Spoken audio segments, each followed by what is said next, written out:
say you did? Yeah, I think obviously pretty good, but a lot of room for improvement. Like I said, I think it's good to know that you can play better and win. So that's the one thing though, right? It's whatever it takes. We're 1-0, so excited about this week though. You got hit quite a few times. How do you feel? Yeah, like I played a football game. I mean, nothing crazy, but get back on my feet this week and get moving around and be all right.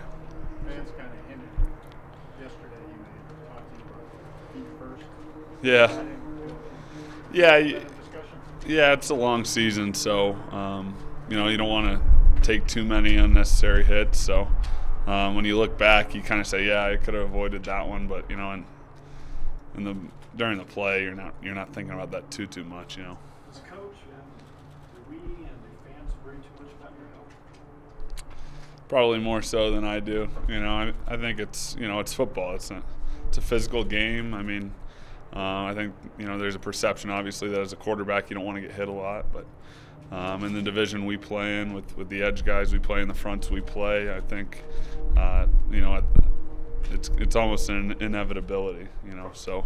But you got to be smart too. I agree with that, no doubt. That being said, do you feel a big difference in how you're able to play and your mobility and stuff compared to when you're dealing with injuries, through the middle of last season?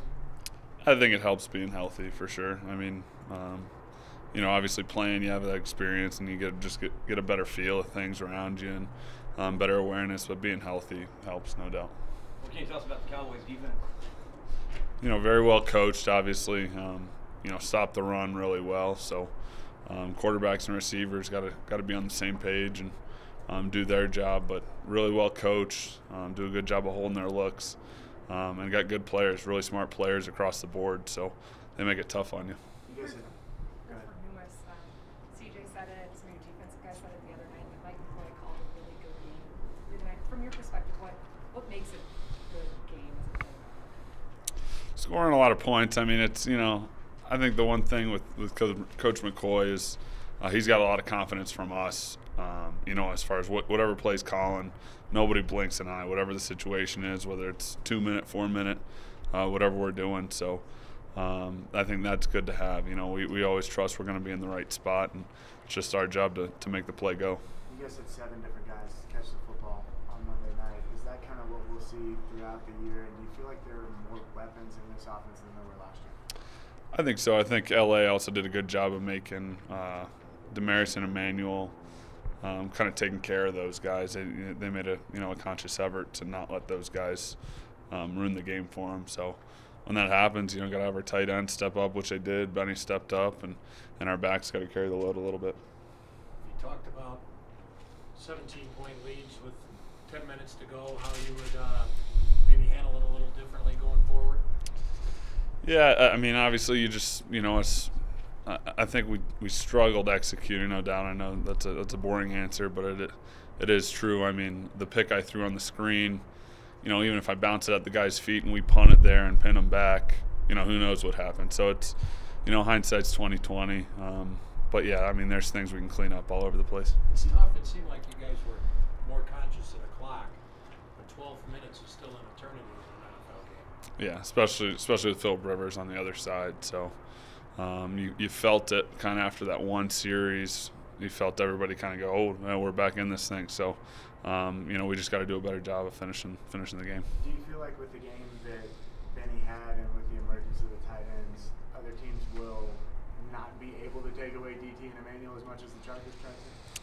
I think so. I mean, I have a ton of confidence in all those guys, and I mean, Benny's fully capable of making, all those plays out there you saw, and our tight end room is really good too. So, that's kind of what you want as an offense. You want to be tough to defend and make those guys think and have a plan for what we're going to do, and hopefully we can counter that. From a quarterback's perspective, what do you appreciate about what Dak Prescott was able to do last year and coming into this season?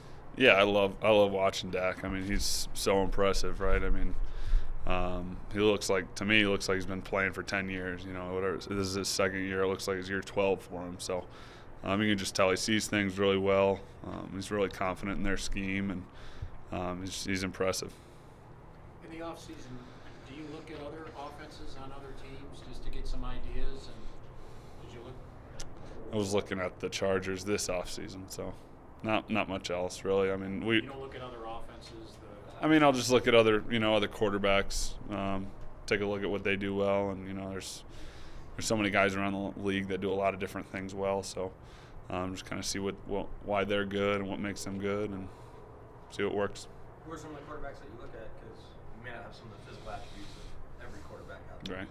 Yeah, I mean, honestly, a lot of them. I mean, 10 plus, and could give you all the names, but yeah, I mean, that's the thing is all these guys do something well, and it's interesting to see like how their offense works, and how their offense is built around their skill set. What's active to Yeah, like I said, I think he's in ultimate control of their offense. I mean, you see him on the ball a ton. Obviously, very accurate. And he's got good chemistry with those receivers. I feel like they're always in sync. They have a really good rhythm to their offense. I think that's number 4's job. Where do you get your resiliency from? Because you never seem to let a negative play, whether like a dropped interception or an interception, that doesn't seem to bother you. Yeah. You slough it off pretty quick.